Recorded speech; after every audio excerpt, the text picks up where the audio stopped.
Seigneur, nous te disons merci pour la grâce que tu nous fais de pouvoir venir dans ta présence cet après-midi pour recevoir grâce et faveur.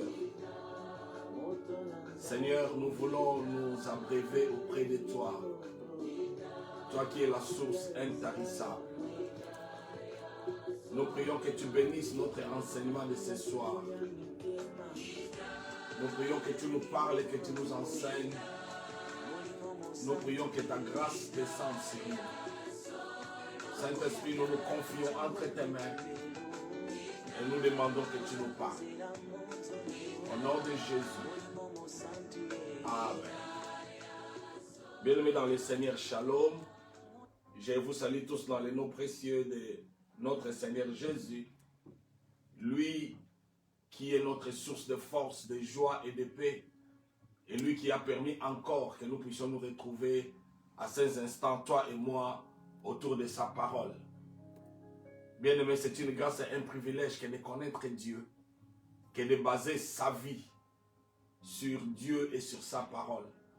Voilà pourquoi nous ne cessons d'encourager les chrétiens d'aimer la parole et de garder la parole à la place primordiale dans leur vie. Nous sommes en train de parler depuis quelques semaines de la foi. Et aujourd'hui encore, continuant dans la même ligne d'idées, nous intitulons notre sous-thème « Maintenant, je le sais ». En anglais, nous disons « Now this I know ». En français, « Maintenant, je le sais ». Maintenant, je le sais. Peut-être avant, je ne le savais pas. Peut-être avant, je n'étais pas sûr. Peut-être avant, des choses m'échappaient. Mais maintenant, je le sais. Nous sommes dans le livre des Psaumes, au chapitre 20. Psaume, chapitre 20. Nous allons lire dans le livre des Psaumes, au chapitre 20. Psaume, chapitre 20. Nous lisons le Psaume, chapitre 20. Du verset 1er au verset 9. Psaume chapitre 20, du verset 1er au verset 9. Nous lisons au nom de Jésus. Que le Seigneur te réponde au jour de détresse. Que le nom du Dieu de Jacob te défende. Du sanctuaire, que Dieu t'envoie le secours. Que Dieu te soutienne des auteurs de Sion. Que Dieu se rappelle de toutes tes offrandes, de ton holocauste, et que Dieu te trouve agréable à ses yeux. Que Dieu te donne à la mesure de ton cœur et qu'il accomplisse tous tes projets. Nous acclamerons ta victoire en abordant le nom de notre Dieu. Le Seigneur accomplira toutes tes demandes. Maintenant, je le sais. Le Seigneur donne la victoire à son oint. Du sanctuaire des cieux, il répond son oint. Par les exploits de sa main victorieuse. Aux uns, les chars, aux autres les chevaux. Quant à nous, nous invoquons le nom de notre Dieu, le Seigneur. Et il tombe et se fonde. Nous, nous restons debout et nous résistons. Le Seigneur donne au roi la victoire. Réponds-nous au jour de notre appel. Ceux-ci s'appuient sur leurs chars, ceux-là s'appuient sur leurs chevaux, mais nous, nous invoquons le nom de l'Éternel. Maintenant, je le sais.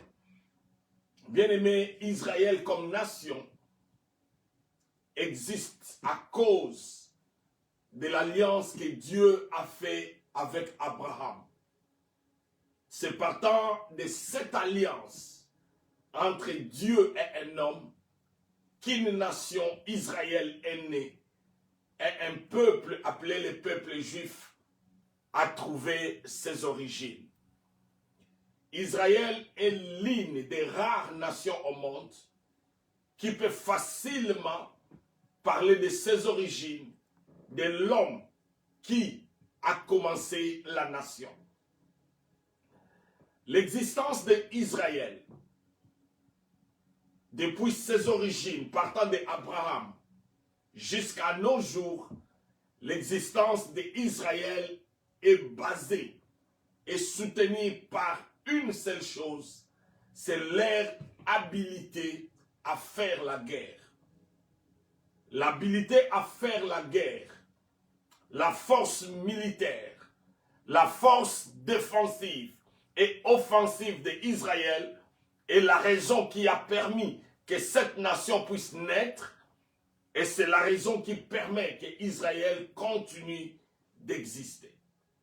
S'il y a une chose qui protège Israël, c'est leur habilité à faire les combats militaires. Abraham était un homme de combat. Il a combattu militairement pour arriver à s'imposer sur la terre promise. Abraham a visité Canaan comme un étranger. Dieu lui a donné la promesse que Canaan deviendra une possession pour lui et pour ses enfants. Mais quand Abraham vint à Canaan, Canaan était une terre occupée. De temps en temps, Abraham devait recourir à la guerre pour s'imposer. Une preuve nous est donnée dans le livre de la Genèse, où Abraham, qui était à la tête d'une armée privée à lui, était appelé à ranger son armée pour combattre les rois qui ont détruit Sodome et Gomorrhe et qui ont pris Lot et sa famille en captivité. Bien-aimé, Abraham était un homme de foi, mais il était aussi un homme de guerre. Abraham avait une armée, aujourd'hui on appellerait ça une milice à lui, privée, qui faisait des guerres. Si un seul homme comme Abraham était capable de mettre en déroute des rois qui ont détruit Sodome et Gomorrhe, c'est-à-dire que son armée à lui était une armée équipée et une armée entraînée. Bien-aimé, à l'époque ancienne, où Israël a commencé, Abraham a vécu, Israël comme nation est sorti de l'Égypte pendant une longue période. Chaque armée avait une divinité de qui il dépendait et de qui il demandait secours. Si nous lisons dans la Bible, vous verrez qu'à chaque fois qu'Israël allait en guerre, principalement à l'époque de David, David devait aller prier, demander à Dieu s'il doit aller en guerre ou non. Ce n'est pas seulement Israël qui le faisait, mais toutes les autres nations aussi avaient leur divinité, leur Dieu à eux, sur qui ils comptaient pour vaincre leurs ennemis. La guerre dans l'ancien temps était une guerre religieuse et aussi une guerre militaire. C'est-à-dire que le peuple devait s'appuyer sur leur divinité pour la victoire. Raison pour laquelle, les jours où Moïse et Israël devaient combattre Amalek, la Bible dit que Moïse prit Aaron et Hur et ils allèrent à la montagne, et Josué prit l'armée, ils partirent à la vallée pour combattre. Quand vous lisez ce texte de la guerre entre Israël et les Amalécites, vous trouvez que c'est une guerre qui s'est jouée à deux dimensions. La première dimension, c'était la dimension visible. La guerre, l'armée que Josué conduisait dans la vallée qui combattait les Amalécites.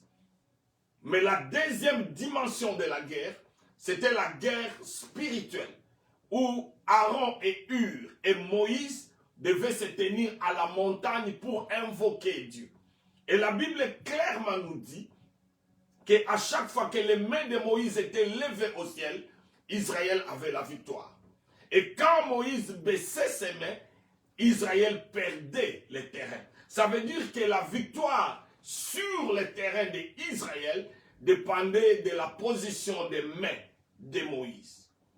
Bien-aimés, le jour où les murs de Jéricho tombent devant Israël, vous vous rappellerez qu'Israël n'a pas combattu. Israël n'a pas combattu, ils n'ont pas lancé une seule flèche, ils n'ont pas lancé de flèches, mais c'est par la louange et l'adoration que les murs sont tombés. Et quand Moïse a envoyé, Josué a envoyé les espions, espionner Jéricho, les gens de Jéricho ont dit que nous avons entendu ce que votre Dieu fait et notre cœur est dans les désarrois. C'est-à-dire que la guerre, les guerres dans l'Ancien Testament dépendaient de l'armée, mais surtout des dieux. C'est pourquoi vous trouverez dans l'Ancien Testament, ce n'est pas tout le monde qui devenait roi, mais les rois étaient choisis parmi des hommes de guerre. C'est seulement des hommes et des femmes qui avaient la capacité, les habilités à faire les combats militaires qui étaient nommés des rois ou qui héritaient de la royauté. Puisque les rois, on ne les nomme pas, mais les rois, la royauté, on l'hérite. Bien-aimé, si David est reconnu comme le meilleur roi qui puisse exister en Israël, depuis son époque jusqu'à nos jours, si David est la référence de la royauté en Israël, ce n'est pas à cause de l'intelligence de David, mais c'est à cause de l'habilité militaire de David. C'est puisque David était un homme de guerre, un vaillant héros, qui n'avait jamais perdu un combat de son vivant, que David est compté comme le meilleur leader d'Israël à cause de son habilité à combattre. Qu'est-ce que je vais souligner en parlant de ces combats militaires? Je veux que nous comprenions, nous les chrétiens, que notre victoire chrétienne, notre vie chrétienne, puisque nous sommes les enfants d'Abraham par alliance, nous sommes les fils spirituels d'alliance, nous devons comprendre une chose, que comme descendants, les fils spirituels d'Abraham, notre survie, notre victoire, notre lendemain dépend de notre habilité à combattre. Bien-aimé, la vie chrétienne est un combat. Si vous ignorez l'aspect du combat de la vie chrétienne, vous passerez une vie chrétienne médiocre et vous passerez une vie chrétienne à la merci du diable. Bien-aimé, chaque jour qui passe, en tant que chrétien, en tant qu'église, nous sommes appelés à combattre. Mais l'apôtre Paul le souligne, que nous ne combattons pas contre la chair et le sang, mais nous combattons contre les esprits mauvais, les démons, les principautés, les esprits méchants. Nous combattons contre l'armée du diable. Nous ne combattons pas les hommes. Ne combat pas ta belle-mère. Ne combat pas ta belle-sœur. Ne combat pas ton ami. Ne combat pas ton beau-père ou ta mère ou qui que ce soit. Mais combat les esprits. Nous menons un combat spirituel. Et nous devons comprendre une chose, que les combats spirituels, comme Paul le dit dans 1 Timothée 1, 18 à 19, comme Paul le dit dans 1 Timothée, chapitre 1er, du verset 18 au verset 19, nous devons combattre les bons combats de la foi. Les combats que nous menons, les combats spirituels, c'est un combat de la foi. La Bible dit, combattons les bons combats en gardant bien notre foi. C'est-à-dire que la chose qui permet à un chrétien de combattre un bon combat, c'est sa foi. Bien-aimé, si tu n'es pas un homme de foi, tu ne combattras pas les combats spirituels. Les combats spirituels, ce n'est pas gêner 40 jours, 40 nuits. Les combats spirituels, ce n'est pas lier les démons. Les combats spirituels, ce n'est pas... Non, bien-aimé, les combats spirituels, c'est les combats de la foi. Pourquoi? Puisque le diable, quand il nous attaque, il attaque notre esprit. il attaque notre âme. C'est au niveau de tes pensées, c'est au niveau de ton esprit que le diable mettra des doutes. Il mettra des convictions négatives. Il mettra des pensées destructives. C'est au niveau de tes pensées que le diable cherchera à te convaincre et à te vaincre. Et une fois que tu es vaincu émotionnellement, mentalement, au niveau de ton esprit, c'est alors que le diable peut te vaincre physiquement. Bien aimé, le combat que nous menons, c'est un combat de la foi. Et qu'est-ce que la foi? La foi, c'est la ferme assurance des choses qu'on espère. Une démonstration de ce que l'on ne voit pas. C'est-à-dire que la foi est basée sur l'assurance, la connaissance que j'ai de mon Dieu, de ce dont mon Dieu est capable de faire. Et une fois le diable arrive à vous convaincre que votre Dieu n'est pas capable, une fois que le diable arrive à vous convaincre que Dieu ne le fera pas, une fois que le diable arrive à vous convaincre que la foi chrétienne n'apporte pas les fruits, c'est alors que le diable peut vous vaincre spirituellement, physiquement. Bien aimé, que ce soit la malédiction, que ce soit les démons, que ce soit les puissances impures, toutes ces choses-là, avant que ça se manifeste physiquement, ça doit d'abord te vaincre au niveau de ton esprit, de ton âme. C'est pourquoi nous disons, nous devons combattre les bons combats, comme le dit l'apôtre Paul, mais en gardant bien notre foi. Ça veut dire que quand nous allons dans les combats spirituels, la chose principale, ce qui nous amène à faire un bon combat, c'est notre foi. Notre foi en Dieu. Notre foi en lui seul, la source. C'est là où nous devons comprendre que derrière la puissance militaire d'Israël, il y avait la foi en Dieu. Ils allaient en guerre, mais ils croyaient que c'est Dieu qui leur donnera la victoire. Bien aimé, un combat spirituel sans la foi, c'est un combat gagné de l'avance, perdu d'avance plutôt. Tu ne peux pas combattre les diables si tu n'as pas la foi. C'est pourquoi dans Psaume 20, 1 à 9, David nous donne des stratégies qui ont permis qu'il soit un vainqueur. Le seul guerrier qui n'a jamais perdu de combat, c'était David. Depuis le jour qu'il a combattu Goliath, jusqu'au jour où David est décédé, aucune armée n'a tenu devant David. Et le secret de David, il était un homme de foi. C'est quelqu'un qui faisait toutes ses guerres en s'appuyant sur Dieu. David, des fois, paraissait comme un homme insensé. Il est entouré par une armée, sa famille a été enlevée, le Tchiglag a été pillé, on a pris en déportation tout le monde.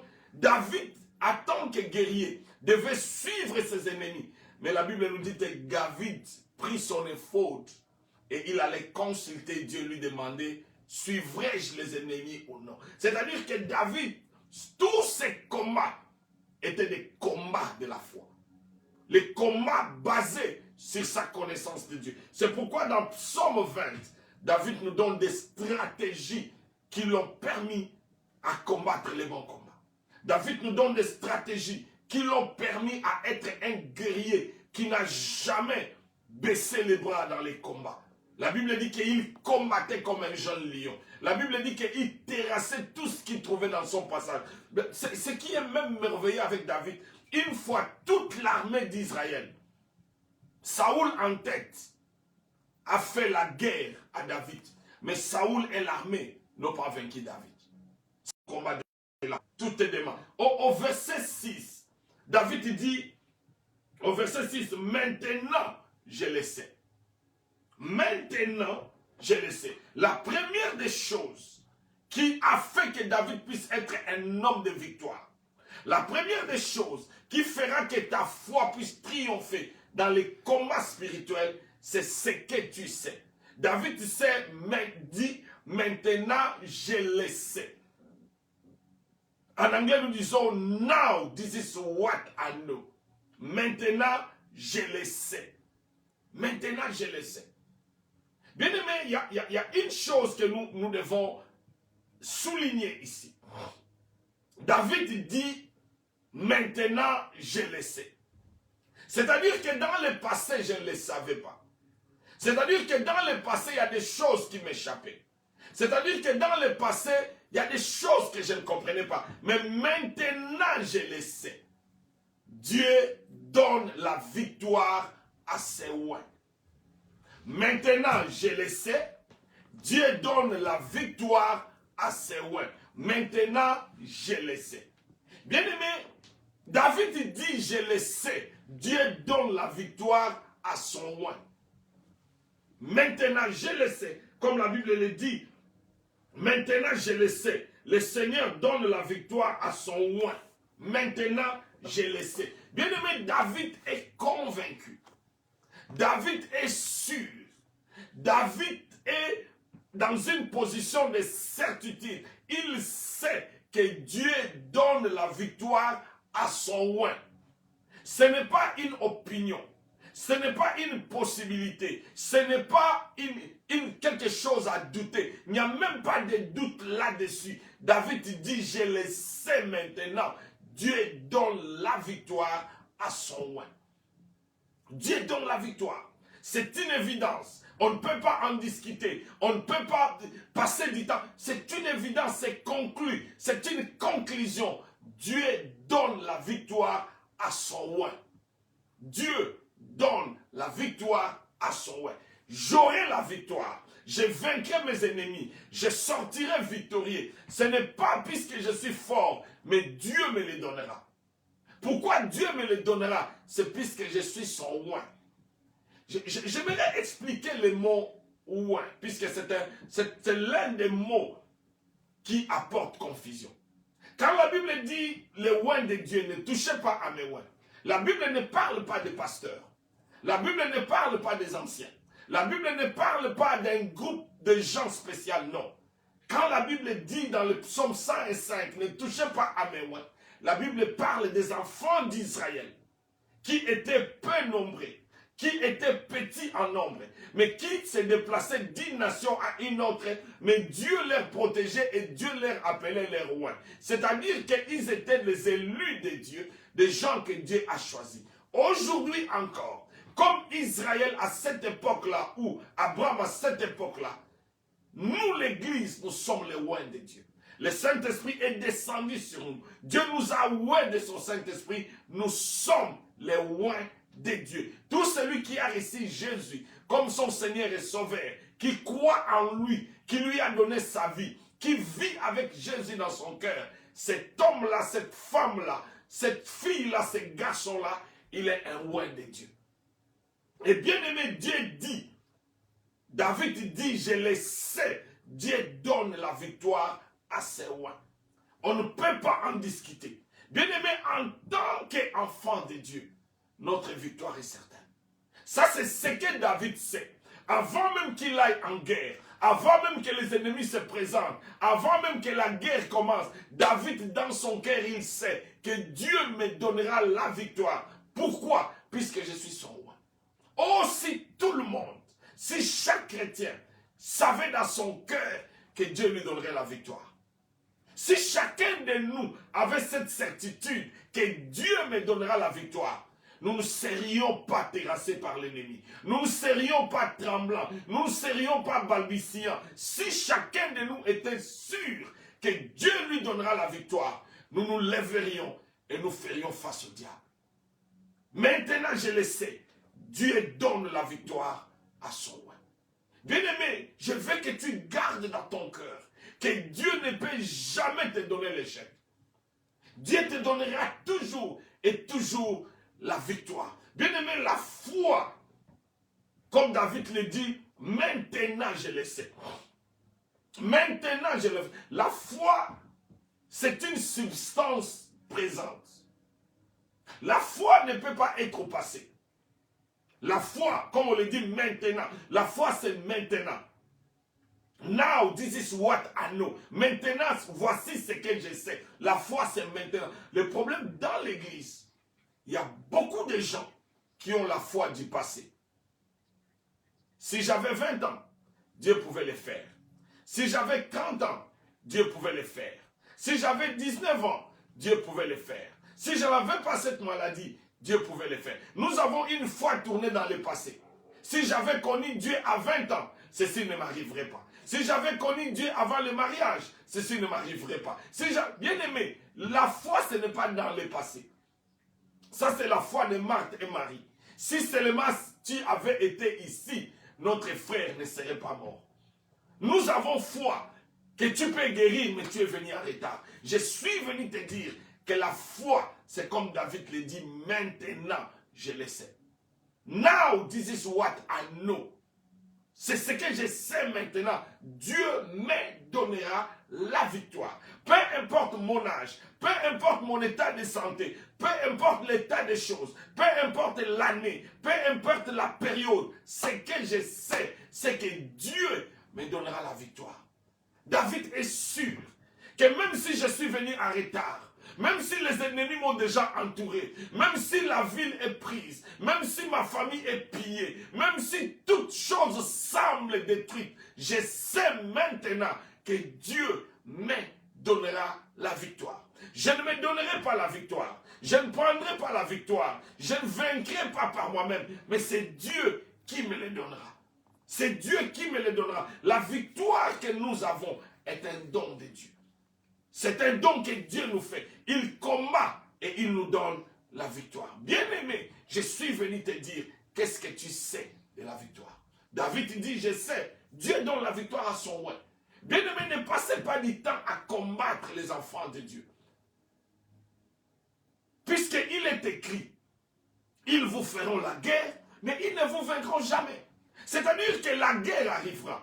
Les gens me feront la guerre. Les gens me combattront. Les gens chercheront à me faire du mal. Oui, ça c'est sûr. C'est leur devoir de le faire. Mais quant à moi, je sais que Dieu donne la victoire à son roi.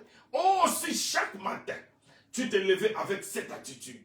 Tu t'es levé avec cette conviction. Tu t'es levé avec cette assurance. Tu t'es levé avec cette phrase dans ta tête, que je sais que Dieu me donnera la victoire. Combien ta vie serait différente?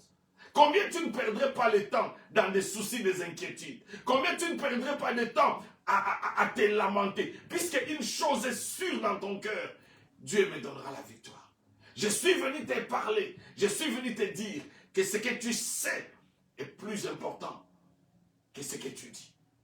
Bien-aimé, maintenant je le sais, que Dieu est l'auteur et le consommateur de ma foi. Maintenant je le sais, que Dieu me donnera la victoire. Non puisque je suis quelque chose, mais à cause de Dieu. Il est celui qui combat, il est celui qui a combattu, il est celui qui a vaincu, il est celui qui me protège, il est celui qui me garde. Maintenant je sais, Dieu donnera la victoire à son roi.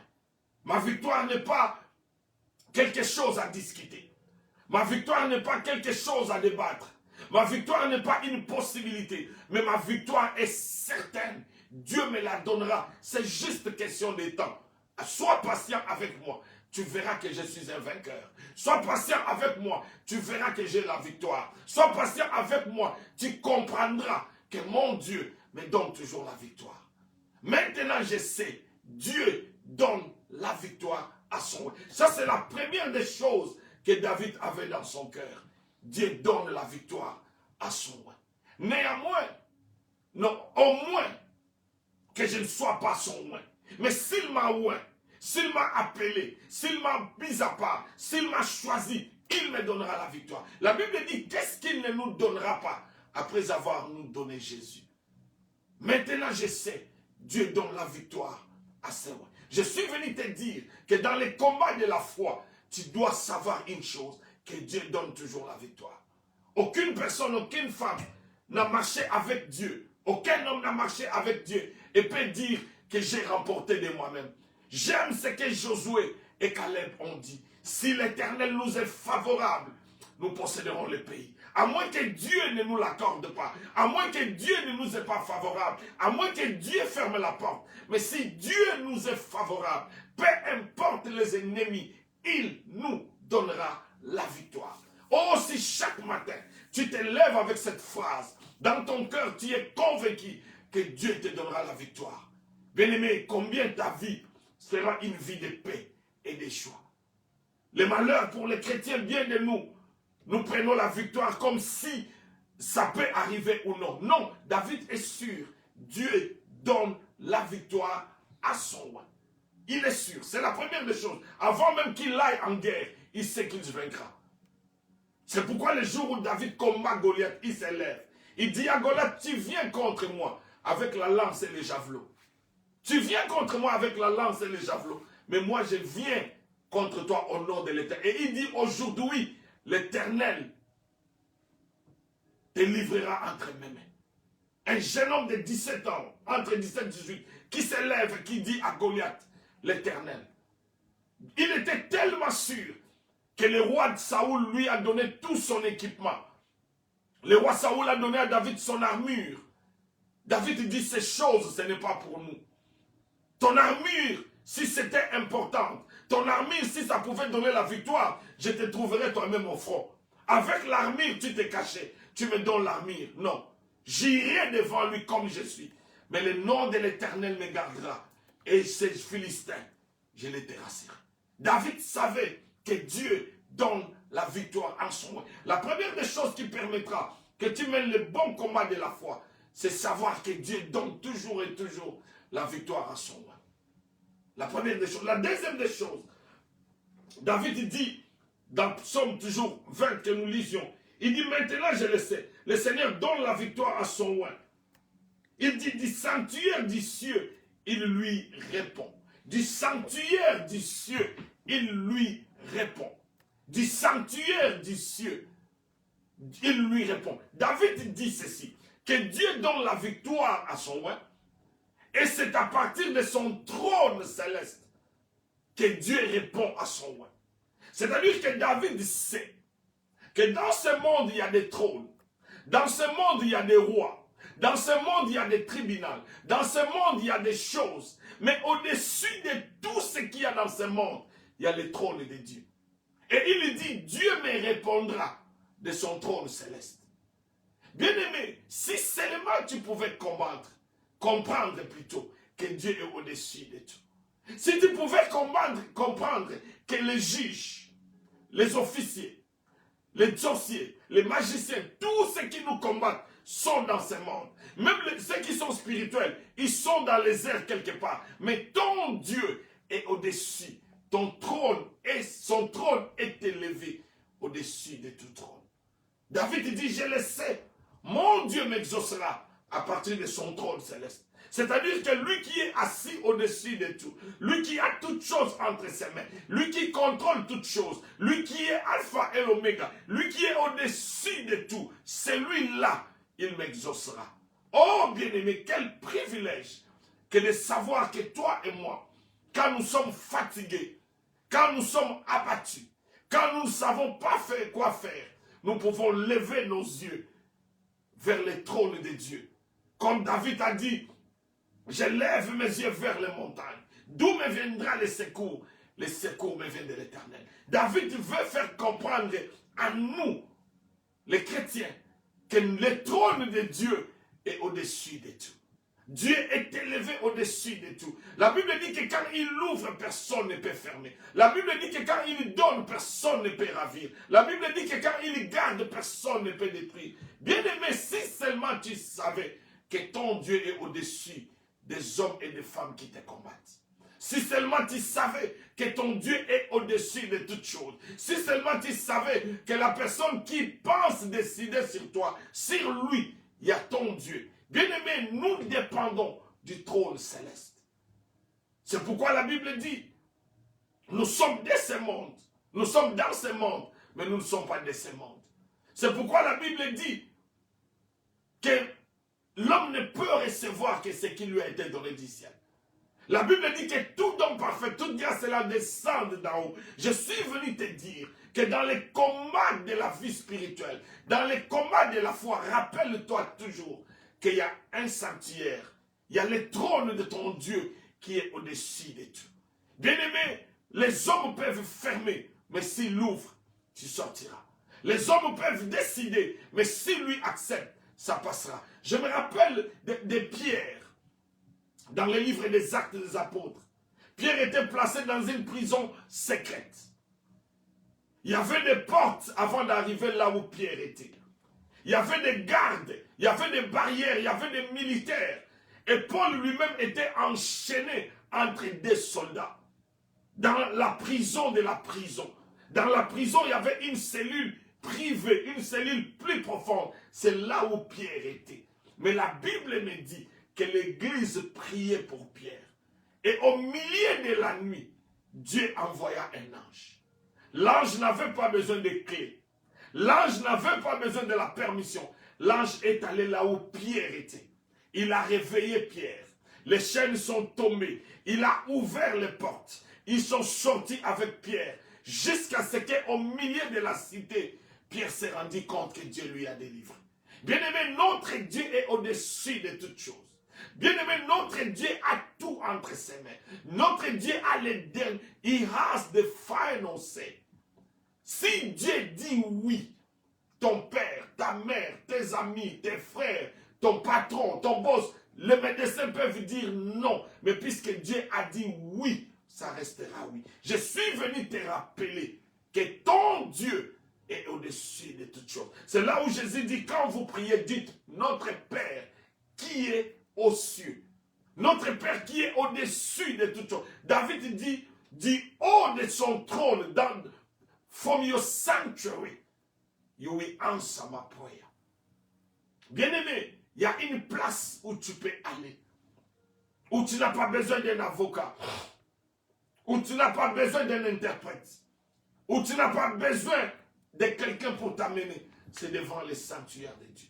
Oh, si seulement tu savais que ton Dieu est au-dessus de tout. David dit, je sais que Dieu exaucera. Bien-aimé, nous devons vivre notre vie sur la terre, sachant que c'est à Dieu que la dernière parole appartient. Nous devons vivre notre vie sur la terre, sachant que celui qui a créé les cieux et la terre, il est celui qui nous gardera. Même Jésus, quand il était sur la croix, alors qu'il était à l'agonie, alors que tout le monde était contre lui, Jésus dit, Père, je remets mon esprit entre tes mains. Père, je me remets à toi. Jésus savait qu'au-dessus de Pilate, au-dessus d'Hérode, au-dessus de tout ce qui me dérange, mon Dieu est là. Il dit, Père, je remets mon esprit entre tes mains. Bien-aimé, je suis venu te dire que tu dois savoir que ton trône, non, le trône de ton Dieu est au-dessus de toutes choses. Maintenant, je le sais, que Dieu, son trône, est au-dessus de toutes choses. La troisième chose qui donnait la force à David, la Bible dit toujours au psaume, chapitre 7, il dit, maintenant je le sais, le Seigneur donne la victoire à son oint. 2, du sanctuaire des cieux, il lui répond. 3, par les exploits de sa main droite. Les exploits de sa main victorieuse. Bien-aimé, je suis venu te dire, il y a une main derrière ta vie. Je parle avec quelqu'un qui me dit, c'est comme s'il y a une main noire sur ma vie. Nous sommes devenus tellement conscients des démons et du diable. Les gens disent, le bon comme on m'a baisé au landama. Bien aimé, si tu pouvais savoir que la droite de Dieu est avec toi. Si tu pouvais savoir que la main puissante de Dieu te garde. Si tu pouvais savoir que tout est entre les mains de Dieu. On ne parle pas de la main gauche, mais on parle de la main droite de Dieu.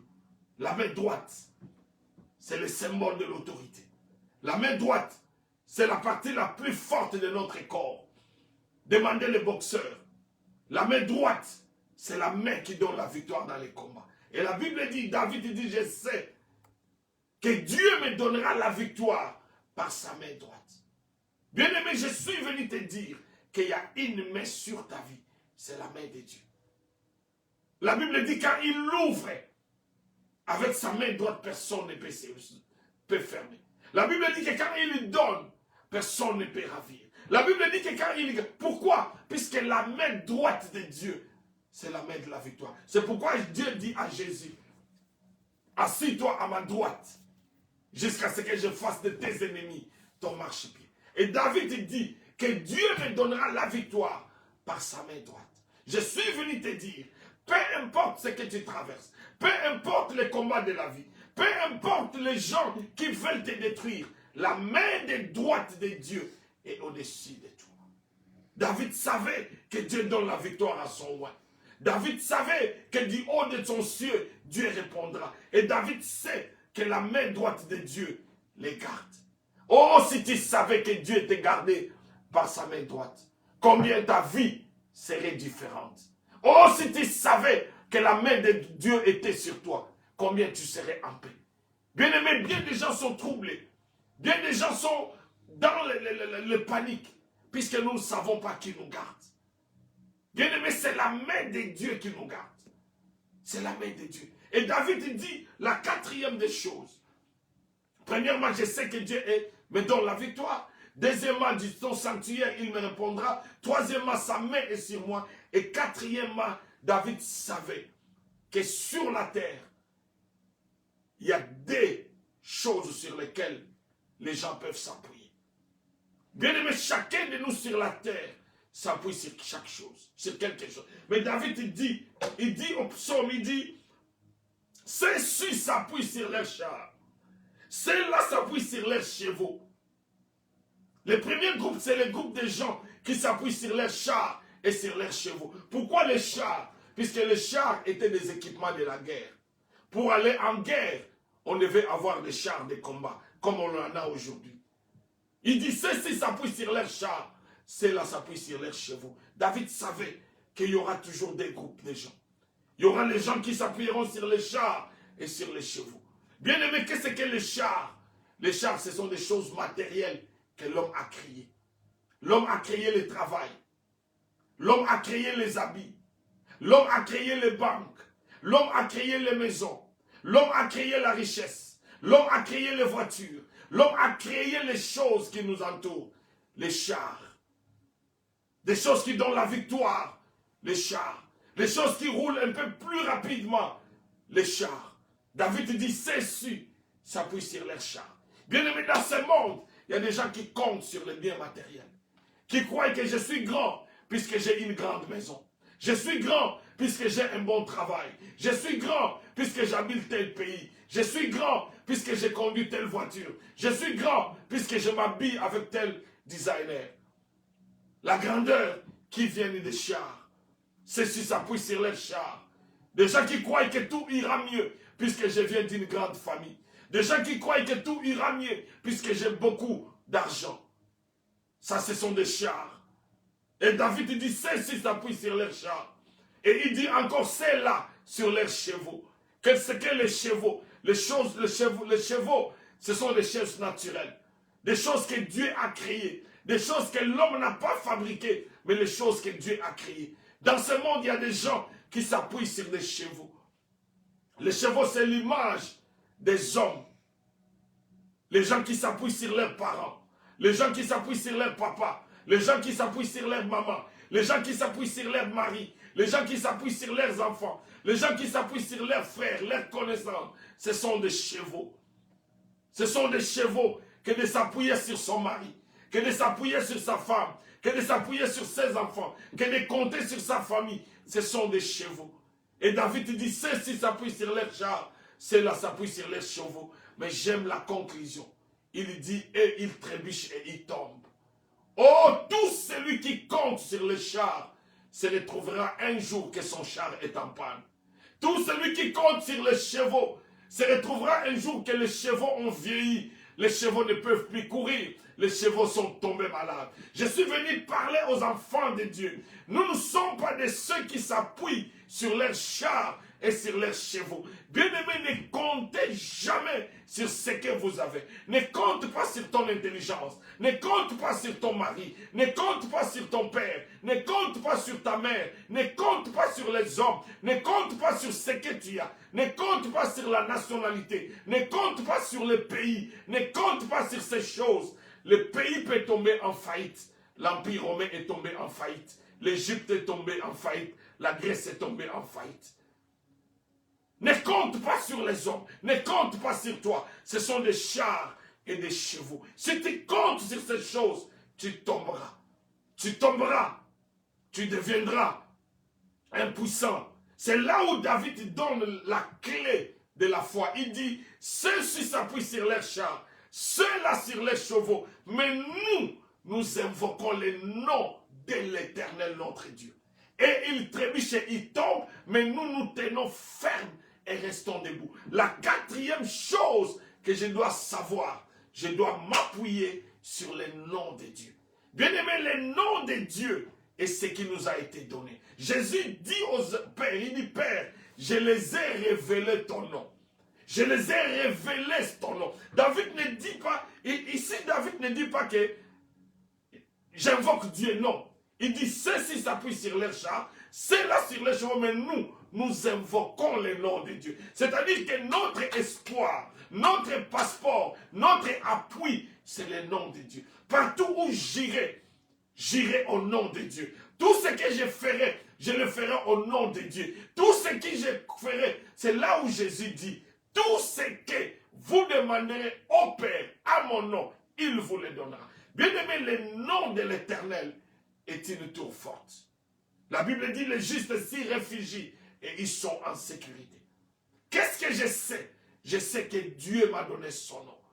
Je n'irai pas au nom de mon père. Je n'irai pas au nom de ma mère. Je n'irai pas à mon nom. Je n'irai pas au nom de quiconque. Mais j'irai au nom de Dieu. Et David dit, s'ils s'appuient sur leurs chars, ceux-là sur leurs chevaux. Mais nous invoquons le nom de l'Éternel.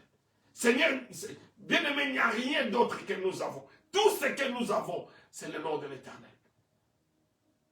C'est le nom de l'Éternel. C'est le nom que Dieu nous a révélé. C'est là où la Bible dit de Jésus que Dieu lui a donné un nom qui est au-dessus de tous les noms. Et c'est là où Jésus dit, voici les miracles qui accompagneront ceux qui auront crié à mon nom. Ils chasseront les démons. À mon nom, ils imposeraient les mains aux malades. À mon nom, bien aimé, tout ce qui fait notre force, c'est le nom de Dieu. Maintenant, je le sais, que le nom de Dieu est ma force. Quel est le nom de la personne qui te combat? Si c'est Antoine qui te combat, Jésus te garde. Si c'est le médecin qui te combat dans la maladie, qui dit que la maladie te tuera, Jésus dit que tu es guéri. Bien aimé, nous devons invoquer le nom de l'Éternel. David dit, ceux-ci s'appuient sur les chars, ceux-là sur les chevaux, mais nous invoquons le nom de l'Éternel. Qu'est-ce que je sais? Qu'est-ce que je suis venu te dire cet après-midi? David dit maintenant, je sais 4 choses que je sais. Je sais, la première des choses, que Dieu donne la victoire en son oint. Je le sais. La deuxième des choses, je sais, que du trône de son sanctuaire, Dieu exauce toujours. La troisième des choses que je sais, la main droite de Dieu me soutient, ça me donne la victoire. La quatrième des choses que je sais, le nom de Dieu me gardera. Et jamais je fléchirai, jamais je tomberai, jamais l'ennemi vaincra à cause du nom de Dieu. Oh bien-aimé, si seulement tu savais, si seulement tu savais, si seulement tu savais que Dieu donne la victoire à son oint et que Dieu te donnera la victoire. Si seulement tu savais que Dieu du trône des cieux, il t'exaucera. Oh, si seulement tu savais que la main de Dieu était sur toi. Et si seulement tu savais que le nom de Dieu te gardera ferme et debout. Bien-aimé, maintenant je le sais. La victoire dépend de ce que tu sais. La victoire dépend de ce que tu sais. Qu'est-ce que tu sais? Si tu sais que ta vie est finie, tu vas mourir bientôt. Si tu sais qu'il n'y a plus de possibilités, c'est fini pour toi. Si tu penses que ce qui est arrivé a détruit toute ta vie, ça sera comme ça. Mais je sais une chose, mon Rédempteur est vivant, il s'élèvera les derniers. Bien-aimé, peu importe le niveau du combat que le diable mène contre moi, je sais une chose, que Dieu donne la victoire à son oint. Je sais une chose, que si je compte sur l'Éternel, je ne serai jamais confondu. Bien-aimé, la Bible est claire dans bien des choses. La Bible dit que les lionceaux plutôt éprouvent la faim et la disette. Dans la famille du lion, la famine peut arriver. Les lionceaux éprouvent la faim et la disette. Mais ceux qui se confient en l'Éternel ne sont privés d'aucun bien. Le mariage est un bien. La bonne santé est un bien. L'argent est un bien. Les maisons sont des biens. Tu ne seras pas... Bien aimé, nous devons nous enraciner dans la connaissance de Dieu. Nous devons nous enraciner. David dit maintenant, je le sais. Ma question est que, qu'est-ce que tu sais maintenant? Est-ce que tu sais maintenant que tu vas mourir? Qu'il te soit fait comme tu le penses. Mais je sais maintenant que Dieu donne toujours la victoire à son roi. Et que moi, je ne suis pas de ceux qui se retirent pour se perdre, mais je suis de ceux qui ont la foi pour sauver leur âme. Moi, je sais que ceux-ci s'appuient sur leurs chars, ceux-là sur leurs chevaux, mais moi, j'invoquerai le nom de l'Éternel. Je resterai debout. Je suis venu te dire que dans ce monde, il n'y a aucun homme, il n'y a aucune armée, il n'y a aucun pouvoir qui peut résister devant le nom de l'Éternel. Si nous nous accrochons au nom de l'Éternel, si nous nous attachons au nom de Dieu, la victoire est certaine. La Bible dit quand on tourne les regards vers lui, le visage ne sera jamais couvert de honte. Que Dieu te bénisse. Qu'est-ce que tu sais de tout ce qui t'entoure? Est-ce que tu peux dire avec David, je sais que Dieu donne la victoire. Je sais que Dieu exauce de son trône du ciel. Je sais que la main de Dieu est sur moi. Je sais qu'ils tomberont, mais moi, je resterai debout. Oh bien-aimé, maintenant, je le sais. Et puisque je le sais, je suis convaincu plus qu'avant que plus rien ne sera comme avant. Je suis convaincu que les jours qui viennent sont des jours de gloire. Je suis convaincu que cette année, c'est l'année de ma bénédiction. Je suis convaincu que cette année, bien que la maladie fait des ravages, mais moi et ma maison, nous vivrons, nous ne mourrons pas, nous témoignerons la grandeur de Dieu. Que Dieu te bénisse et que tu comptes sur nous. Garde